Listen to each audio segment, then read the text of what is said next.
जितने यहाँ बैठे और जितने आस्था चैनल पर सुन रहे और जितने फेसबुक यूट्यूब पर कथा श्रवण करना, प्रयास करना, बैसाख के महीने में अष्टमी तिथि को मिट्टी के पात्र में जो रात्रि भर जल रखा हो, मिट्टी के पात्र में, अगर आपके पास में घड़ा हो, हंडा हो, नी हो तो दिया हो, दीपक हो, कुल्लड़ हो, कोई भी तुम्हारे पास में जो मिट्टी का पात्र, उसमें जल भरना। मिट्टी के पात्र का जल अपने घर के प्रत्येक व्यक्ति का स्पर्श कराकर उस मिट्टी के पात्र के जल को तांबे के पात्र में डाल लीजिए और घर के प्रत्येक व्यक्ति का स्पर्श करा लीजिए और शंकर भगवान पर कुंडकेश्वर महादेव के नाम से समर्पित करिए। कभी जीवन में पीछे पलट कर देखने की जरूरत नहीं पड़ेगी। आप जाकर जल चढ़ाएंगे। आप भी बना लो एक नियम कि बैसाख महीने की शिवरात्रि मुझे भी शंकर भगवान को अपने दिल की बात कहते हुए, अपने मन की बात कहते हुए, रोग मुक्ति के लिए, कार्य सिद्धि के लिए, धन वैभव संपदा के लिए, समृद्धि के लिए मुझे भी जल चढ़ा, मैं भी जल चढ़ा। एक लोटा पानी शिव जी को, उसमें बेलपत्र डालने के बाद घेर लें उस जल को, या कोई मिट्टी का सकोरा हो, बर्तन हो, घड़ा हो, कलश हो, उसमें भरा हुआ रखा हो, वो तांबे के पात्र में डाल लो, उसको ले जाकर चढ़ाओ। और एक और चीज का ध्यान रखना,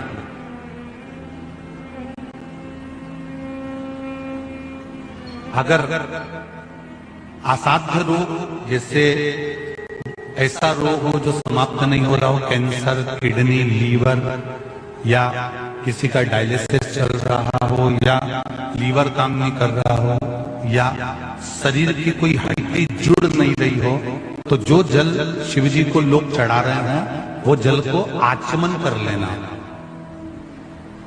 और आचमन शंकर भगवान की छोटी बेटी अशोक सुंदरी के नाम से करना, उसका केवल अशोक सुंदरी के नाम से। और शंकर भगवान की सबसे छोटी लड़की अशोक सुंदरी नंदनवन में पैदा हुई, जन्म लेती, नंदनवन में जन्म लेती। नंदनवन मतलब काशी। घर के छोटे बच्चों को भी बोलो, बड़ों को भी बोलो, बुजुर्गों को भी बोलो, चलो एक लोटा पानी चढ़ा के आते हैं, चलो।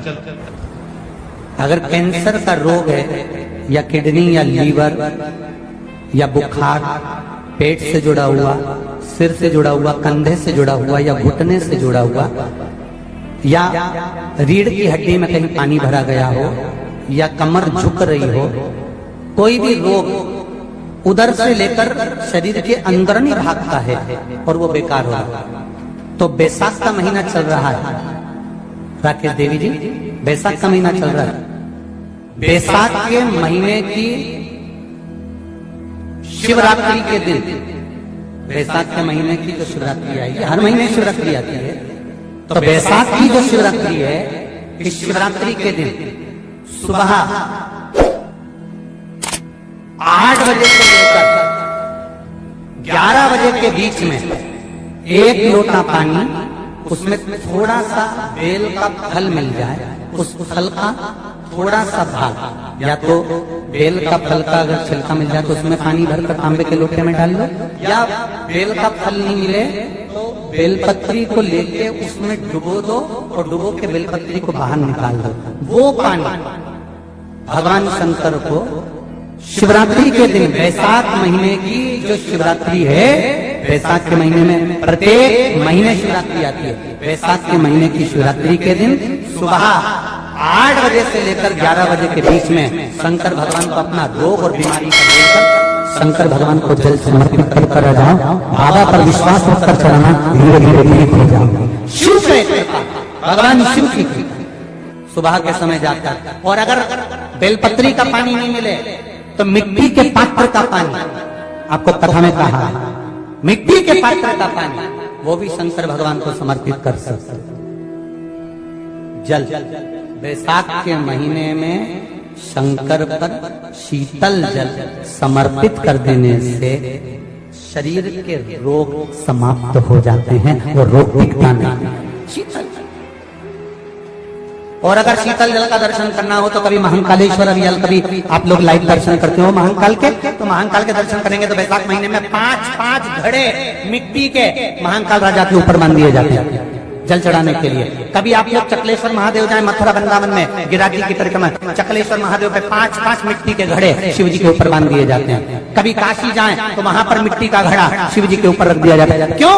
क्योंकि वो मिट्टी के पात्र का जल जब बैसाख के महीने में शिव पर गिरता है तो जो उस जल को समर्पित करता है वो रोग से मुक्त हो जाता है, बड़ी बीमारी में घिरता नहीं। जयंत ब्राह्मण के मुख से श्रवण कर लिया था कि बैसाख महीने में अगर शिवरात्रि पड़े और उस शिवरात्रि पर एक कलश का पात्र, लोटा तांबे का या मिट्टी में रखा हुआ जल पात्र में लेकर एक बेलपत्र का छोटा सा भाग उसमें छुआया हुआ, और फिर निवेदन कर रहा हूं अगर बेलपत्र उस दिन नहीं मिले तो पात्र लेकर चले जाना मंदिर में। मंदिर में शंकर जी पे तो बेलपत्र चढ़ी होगी ना, अरे बोलो तो जरा, चढ़ी होगी ना। उसी बेलपत्र को धोकर फिर जल के पात्र में उसको छुआकर फिर शंकर भगवान को भाव से, दिल से जो चाहते हो, धन वैभव संपदा सत्ता या रोग से मुक्ति, चाहे उदर से जुड़ी हो। हाँ, एक चीज का ध्यान करना, अगर संपदा के लिए, विवाह के लिए या विद्या के लिए या अन्य चीजों के लिए आप शिव जी को जल चढ़ा रहे हो तो उसके जल को उठाकर नहीं लाना है। और अगर रोग के लिए जल चढ़ा रहे हो कि मुझे ये तकलीफ है, घर में ये बीमारी चल रही है या रोग चल रहा है या किडनी का या लीवर का या कैंसर का या ब्लड प्रेशर का, तो जो जल तुमने समर्पित करा उसको लेकर आकर आचमन भी करना। कौन से दिन? जम के बोलो जरा। शिवरात्रि शंकर कह रहे हैं, मां उमा से, मां पार्वती से मेरा महेश कह रहा है, मेरा बाबा भोलेनाथ, मेरा बाबा विश्वनाथ, मेरा त्रिकालदर्शी कैलाशी अविनाशी कह रहा है कि हे पार्वती,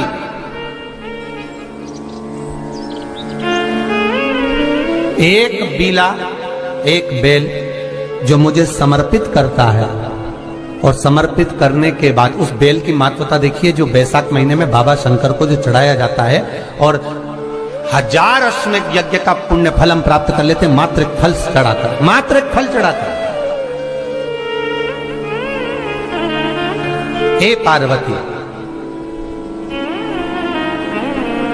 संसार का मनुष्य जब मुझे वो बेलपत्र समर्पित कर, वो बेल का फल समर्पित करता है, पार्वती वो फल जो मुझे चढ़ता है, फिर मैं भले नर्मदा के जल से निकला हुआ कंकर शंकर क्यों ना हूं, फिर चाहे मैं गंगा के जल से निकला हुआ कंकर शंकर क्यों ना हूं, चाहे फिर मैं यमुना के जल से निकला हुआ कंकर शंकर क्यों ना हूं, चाहे मैं सरयू के जल से निकला हुआ कंकर शंकर क्यों ना हूं, चाहे मंदाकिनी के जल से निकला हुआ कंकर शंकर क्यों ना हूं, ए पार्वती, फिर जो भी शिवलिंग पर वो बेल समर्पित होता है वो बेल उठाकर जीव अपने कार्य में ले सकता है। ये मां उमा से कह रहा है। तो उस बेल की महत्वता जानेंगे।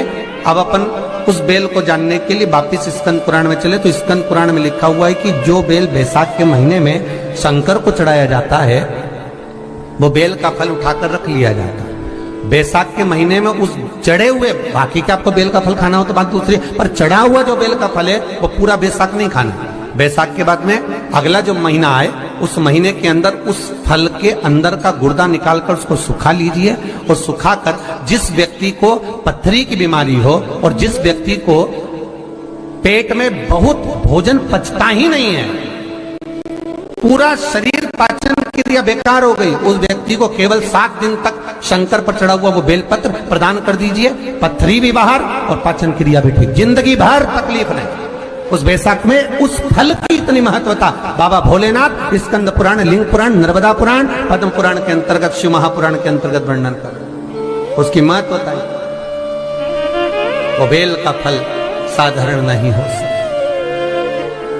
अब मंदार का जो पुष्प होता है, आंकड़े का जो फूल होता है, एक सफेद कलर का भी होता है और एक गुलाबी कलर का भी होता है। देखा है आप लोगों ने? बोलो, जम के बोलो, देखा है ना? गुलाबी कलर का जो पुष्प होता है वो आप मंदार का, आंकड़े का जो गुलाबी कलर का पुष्प होता है आप टीवी पे देख रहे होंगे, एक सफेद देख रहे होंगे, एक मंदार का गुलाबी फूल, नीला कलर का फूल देख रहे होंगे। जो नीला कलर का जो पुष्प होता है, गुलाबी कलर का जो आंकड़े का फूल होता है, प्रयास करना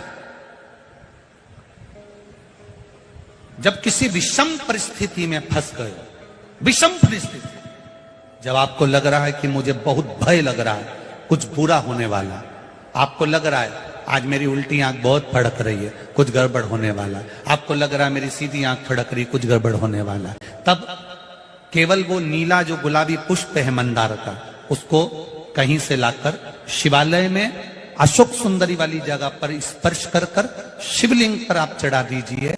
आपकी विषम परिस्थिति कैसी भी होगी वो रास्ता बनाकर बाहर निकल जाएगी, आपको फंसना नहीं, परेशान नहीं।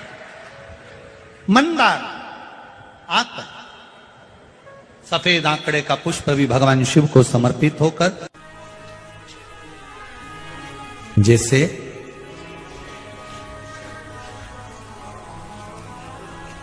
बेले के फल का गुर्दा, बेल का जो फल होता है, बेलपत्री का फल, उसका जैसे गुर्दा, उसके अंदर का जो भाग होता है बेल का, वो गुर्दा,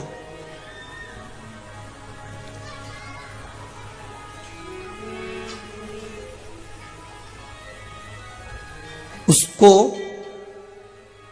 अग्नि में जलाकर उसकी भस्म तैयार कर कर छान कर जब जब आपके यहां विद्वान ब्राह्मण शिव जी का अभिषेक कराते हैं, पूजन कराते हैं, तो उसमें लिखते हैं पूजन के साहित्य में बेलपत्री, धतूरा, दुर्वा, ये उसमें नीचे लिखेंगे भस्म। लिखते कि नहीं लिखते? लिखते हैं ना, भस्म अभिषेक में चाहिए रहती है। तब उस भस्म का थोड़ा सा भी भाग आप अगर शिव को समर्पित कर रहे हो तो ये जान लें कि शंकर मनवांछित फल प्रदान कर रहे हैं, शिव फल प्रदान कर रहे हैं।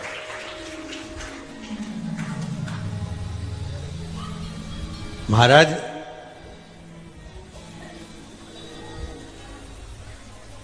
बेलपत्री के वृक्ष के नीचे बैठकर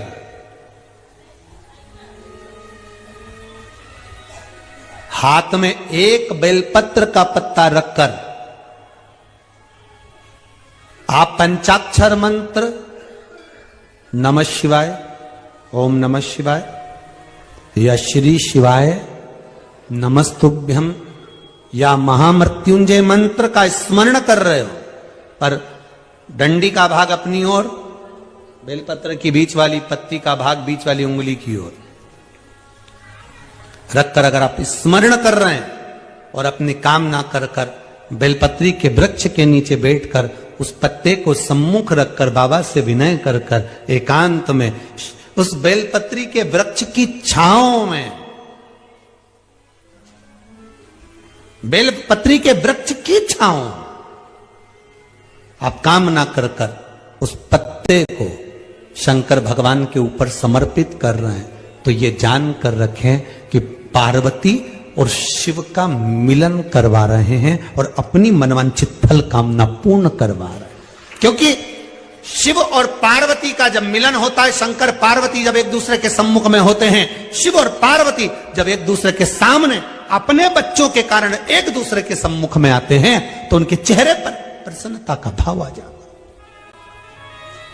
फल, मनवांचित फल की कामना आप जिस कामना के लिए कर रहे हैं, विवाह के लिए, नौकरी के लिए, सर्विस के लिए, व्यापार के लिए, रोग मुक्ति के लिए, आप जिस कामना से कर रहे हैं, ईश्वर महादेव, जो व्यक्ति पथभ्रष्ट हो जाए, जैसे मदिरा के नशे में पड़ गया, कहीं जुए में पड़ गया, कहीं मांसाहार में पड़ गया, कहीं व्यसन में पड़ गया, कहीं गलत काम में अगर कोई जा रहा है, तो श्रंभेश्वर महादेव के नाम से काली तिल भगवान शिव को समर्पित करी जाती है। महाराज काली तिल को वापस उठाकर ले आते हैं, उसी काली तिल को जो मदिरा का नशा करने वाला होता है या जो गलत व्यसन में डूबा हुआ होता है, उसको वो सुबह के समय अगर नहीं खाता तो भोजन के साथ उसको दिया जाए। श्रंभेश्वर महादेव, एक बेलपत्री का भी बहुत अच्छा प्रयोग है श्रंभेश्वर महादेव का, मदिरा पीने वालों के लिए, मांसाहार, व्यसन में, जुए में, वेश्यावृत्ति में, पर नारी में, गलत जगह पर जो डूबे रहते हैं उनके लिए। पहले की कथा में उसका वर्णन किया है। बेलपत्री, श्रम्भेश्वर महादेव। एक बार सब बोलेंगे, कौन से महादेव? श्रम्भेश्वर महादेव।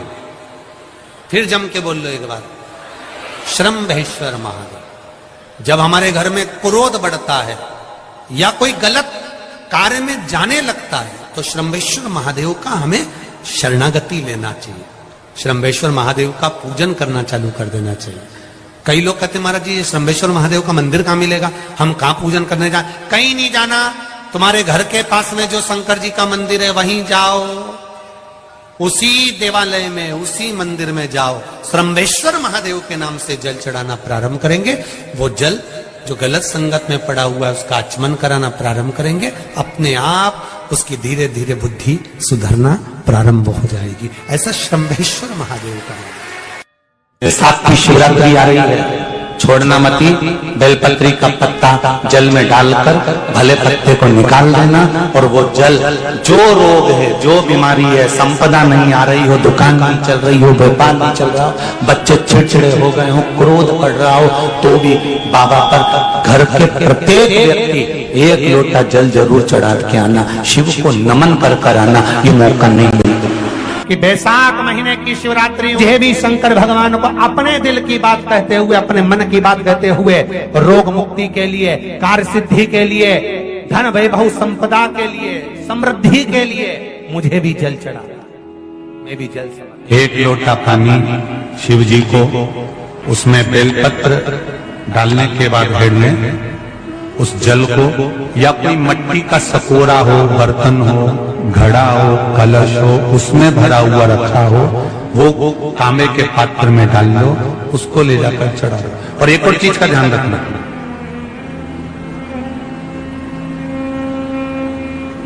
अगर असाध्य रोग, जैसे ऐसा रोग हो जो समाप्त नहीं हो रहा हो, कैंसर, किडनी, लीवर, या किसी का डायलिसिस चल रहा हो, या लीवर काम नहीं कर रहा हो, या शरीर की कोई हड्डी जुड़ नहीं रही हो, तो जो जल शिव जी को लोग चढ़ा रहे हैं वो जल को आचमन कर लेना। और आचमन शंकर भगवान की छोटी बेटी अशोक सुंदरी के नाम से करना, उसका आचमन केवल अशोक सुंदरी के नाम से। और शंकर भगवान की सबसे छोटी लड़की अशोक सुंदरी नंदन में पैदा हुई, जन्म नंदनवन में जन्म। नंदनवन मतलब काशी। घर के छोटे बच्चों को भी बोलो, बड़ों को भी बोलो, बुजुर्गों को भी बोलो, चलो एक लोटा पानी चढ़ा के आते हैं, चलो। अगर कैंसर का रोग है, या किडनी, या लीवर, या बुखार, पेट से जुड़ा हुआ, सिर से जुड़ा हुआ, कंधे से जुड़ा हुआ, या घुटने से जुड़ा हुआ, या रीढ़ की हड्डी में कहीं पानी भरा गया हो, या कमर झुक रही हो, कोई भी रोग उधर से लेकर शरीर के अंदर ही भागता है और वो बेकार होगा। तो बैसाख का महीना चल रहा है, राकेश देवी जी, बैसाख का महीना चल रहा है। बैसाख के महीने की शिवरात्रि के दिन, बैसाख के महीने की जो शिवरात्रि आएगी, हर महीने शिवरात्रि आती है, तो बैसाख की जो शिवरात्रि है, इस शिवरात्रि के दिन सुबह 8 बजे से 11 बजे के बीच में एक लोटा पानी, उसमें थोड़ा सा बेल का फल मिल जाए, उस फल का थोड़ा सा भाग, या तो बेल का फल का अगर छिलका मिल जाए तो उसमें पानी भरकर तांबे के लोटे में डाल लो, या बेल का फल नहीं मिले तो बेलपत्री को लेके उसमें डुबो दो और डुबो के बेलपत्री को बाहर निकाल दो।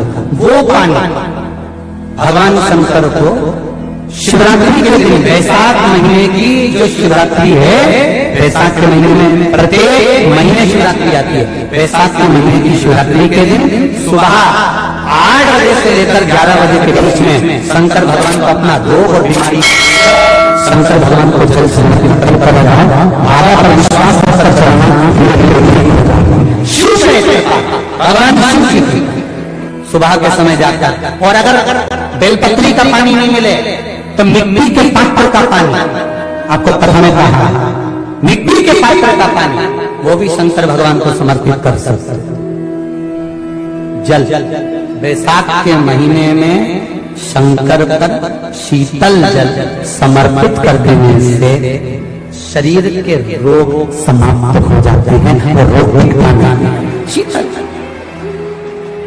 और अगर शीतल जल का दर्शन करना हो तो कभी महाकालेश्वर अभियान कभी आप लोग लाइव दर्शन करते हो महाकाल के, तो महाकाल के दर्शन करेंगे तो वैशाख महीने में 5-5 घड़े मिट्टी के महाकाल राजा के ऊपर मान दिए जाते हैं जल चढ़ाने के लिए। कभी आप लोग चकलेश्वर महादेव जाए मथुरा वृंदावन में गिरिराज की परिक्रमा, चकलेश्वर महादेव पे 5-5 मिट्टी के घड़े शिव जी के ऊपर मान दिए जाते हैं। कभी काशी जाए तो वहां पर मिट्टी का घड़ा शिव जी के ऊपर रख दिया जाता है। क्यों? क्योंकि वो मिट्टी के पात्र का जल जब बैसाख के महीने में शिव पर गिरता है तो जो उस जल को समर्पित करता है वो रोग से मुक्त हो जाता है, बड़ी बीमारी में घिरता नहीं। बैसाख के महीने में सत्तू जरूर था, और सत्तू चाइना से नहीं आएगा, इंडिया में बनेगा। शिव महापुराण की कथा कहती है कि शंकर भगवान के शिवलिंग से लेकर जलाधारी में कुछ स्थान ऐसे हैं वहां पर हमारा मात्र स्पर्श कर अपने दिल की बात कह देने पर भी कार्य सफल हो जाता है। तुम जल चढ़ाओ मत चढ़ाओ, तुम बेलपत्र चढ़ाओ मत चढ़ाओ, तुम धतूरा चढ़ाओ मत चढ़ाओ, पर दिल से अगर तुमने कहा तो उसका फल मिलेगा। सत्तू 12 महीने खाओ मत खाओ। कौन सा महीना? बैसाख के महीने में सत्तू जरूर खाओ, और सत्तू चाइना से नहीं आएगा, इंडिया में बनेगा और बना भारत में ही। मरने का 47वां दिन, जब मरेंगे तब गरुड़ पुराण बचेगी, पहले ही सुन लो। और जिसके पास में गरुड़ पुराण नहीं हो तो पंडित जी से मंगवाकर खुद पढ़ के देख लेना। मरने के 47वें दिन 47 डेज 47वें दिन किस चीज का दान तुम्हारे सामने आता है? मरने के 47वें दिन। 10 दिन तक तो जीवात्मा घर की अटारी फिरती, मरने के बाद 12वें के दिन चली जाती है। उसके बाद में जब 47वां दिन आता है तो 47वें दिन जीवात्मा को क्या दान करा जाता है? व्यक्ति ने क्या पुण्य करा होता है कि उसको नरक नहीं भोगना पड़ता, बेतरणी नहीं भोगना पड़ती, और सीधे बेतरणी से पार उतर जाता है। वो किस चीज का दान है? तो कहा शिव महापुराण में, गरुड़ पुराण में, कि वो सत्तू का दान है जो बैसाख महीने में करा जाता है। सत्तू का दान 3 चीजों से मिलकर बनता है। जौ, बोलते जाओ, गेहूं, चना, ये 3 चीज से मिलकर बनता है। इसमें जो बारीक बारीक कण होते हैं, जितने जितने 3 चीज के मिले हुए बारीक बारीक कण होते हैं, ये जब दान किया जाता है सत्तू का, तब ये बेतरणी करने के लिए 47वें दिन इस जीवात्मा ने अगर सत्तू का दान करा होता है या सत्तू का सेवन बैसाख के महीने में करा होता है तो उसको बेतरणी नहीं भोगना पड़ती, डायरेक्ट सीधे रतलाम उज्जैन से डायरेक्ट। मैंने भी तो ये पूछा किस किस क्या बनता है, मैं अभी थोड़ी ना कि अभी बन गया। बैसाख में बनता तो होगा। पहले गांव के लोग तीरथ करने जाते थे, गांव का लोग जब तीरथ करने जाता था कोई सामान नहीं ले जाता, सत्तू बांधी पोटली में धरा यूं और पानी में घोलिया और नमक डालिया या शक्कर या गुड़ घोल के और पी के वही चले। आज के अब जब सैनिक युद्ध करने जाता है, थक जाता है, बहुत थकान हो जाती है, जब उससे देखा जाता है तो सैनिक का जो कमांडर होता है वो सत्तू मंगवाता है और गिलास में घोल घोल कर पूरी सेना को पिलवाकर फिर युद्ध में उतार देता है। फिर युद्ध में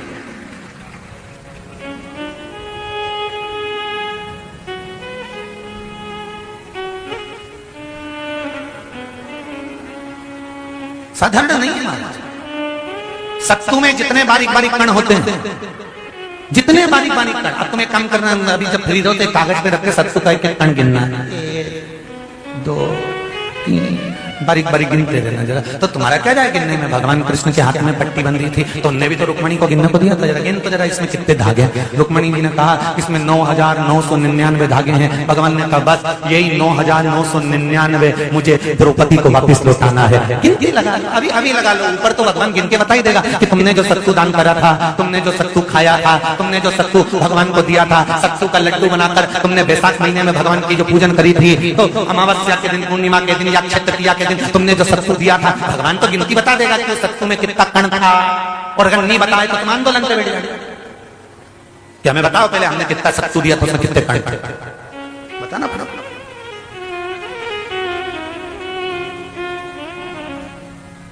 एक एक शिव की आराधना में चांगुना ने एक लोटा जल भरा, उसमें थोड़ा सा चंदन डालकर बेलपत्री के वृक्ष के नीचे ले जाकर डाल देती, थोड़ा सा जल बचाकर शिव जी को डाल देती। शंकर भगवान ने एक दिन चांगुना के सामने मन में विचार प्रकट करा और पार्वती जी से कहा, पार्वती एक बात समझ में नहीं आती, आधा जल ये बेलपत्री को देती है, आधा जल मुझे देती है। जब आधा जल मुझे देती है तो मुझे बड़ा गुस्सा आता है, क्योंकि बच्चे और बूढ़े ये दोनों एक समान हैं।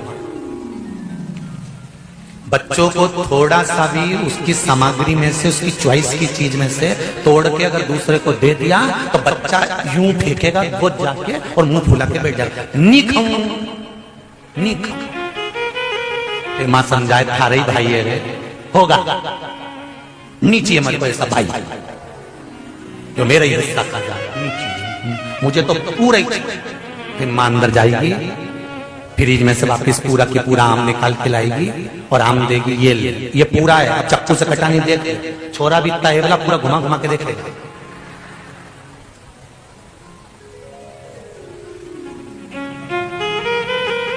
पूरा देख लिया तब नहीं। बच्चा ऐसे ही बुजुर्ग व्यक्ति होता है, बूढ़ा, पति को भोजन दिया तो उसमें चटनी रख दी, जीरा मन रख दिया, पापड़ सेक के रख दिया, और बुढ़ा व्यक्ति जब भोजन करा तो उसमें कहीं नहीं, तो बूढ़े की निगाह में तो आ ही जाता है कि बताओ अपनी तो वैल्यू घट गई। तो बच्चे के मन में और बुजुर्ग के मन में आ जाता है, बच्चा और बूढ़ा एक साथ। भगवान ने कहा ये आधा जल कहां डोल के आती है? पार्वती जी ने कहा उसके संतान नहीं है, इसलिए वो बेलपत्री की भी आराधना करती है और आपकी भी आराधना करती है। ठीक है,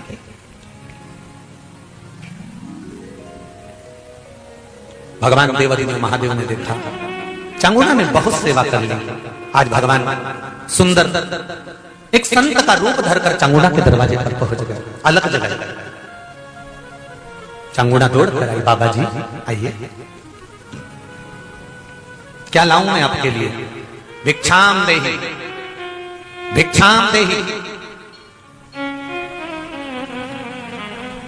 बाबा ने सब दूर से भिक्षा ली और चांगुना जैसी परात भरकर रानी चांगुना देवी खूब सारा सामान लेकर आई, तो बाबा ने मना कर दिया, मैं आपके हाथ की भिक्षा नहीं ले सकता, मुझे नहीं लेना। क्यों? कहा आपकी संतान नहीं है, आपकी औलाद नहीं है, संतान नहीं है, और अगर आपकी संतान नहीं है तो आपके हाथ की भिक्षा लूंगा तो मैं भिक्षा लेकर जाऊंगा कहां? मुझे आपके हाथ की भिक्षा नहीं चाहिए। इतने में चांगुना ने उस संत के चरण पकड़े और संत के चरण पकड़कर चांगुना कहने लगी, देखिए बाबा जी, जन्म मरण और परण ये तो तीन देवादिदेव महादेव के हाथ में है, संतान देना और ना देना ये शिव जी के हाथ में है, शंकर के।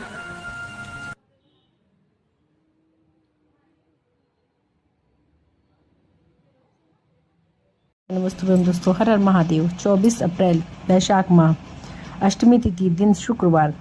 उस दिन अगर आप मिट्टी के पात्र में रात भर रखा हुआ जल शिव मंदिर में समर्पित करते हैं तो आपके जीवन से सारी मुसीबतें चली जाएंगी तथा आपकी हर मनोकामना पूर्ण होगी। करना क्या है, आप लोगों को मिट्टी के पात्र में रात भर जल भर करके रख दीजिए, चाहे वो कुछ भी हो, छोटा मटका ही हो, उसमें आप जल भर कर रखिए तथा सुबह उसको तांबे के पात्र में रखकर जितने आपके घर के लोग हैं उनको सबको स्पर्श कराकर शिवलिंग पर जाकर कुंदेश्वर महादेव का नाम लेकर समर्पित करने से हर मुश्किल हल होगी तथा आपकी हर मनोकामनाएं पूर्ण होगी। हर हर महादेव। आपको जीवन में पीछे मुड़ करके देखना नहीं पड़ेगा। श्री शिवाय नमस्तुभ्यं।